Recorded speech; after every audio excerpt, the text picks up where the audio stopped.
நடக்குமா நடக்காதா? உங்க வாழ்க்கையில இது அதிகமான ஒரு குழப்பத்தை ஏற்படுத்துது. இவ்வளவு தூரம் என் வாழ்க்கையில நான் சரி பண்ணியிருக்கேன், பட் எனக்கு நல்லது நடக்குமா நடக்காதா?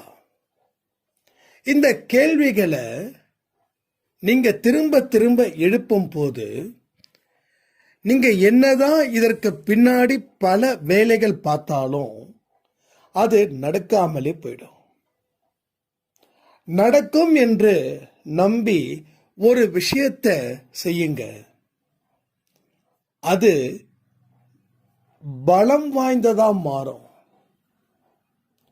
முடியும் முடியாதுன்ற வார்த்தையை நீங்க தெரிஞ்சு வச்சிருக்கீங்க, ஆனா முடியாதுன்ற வார்த்தை மட்டும்தான் உங்களுக்கு புரியுது, முடியுன்ற வார்த்தை உங்களுக்கு புரியல.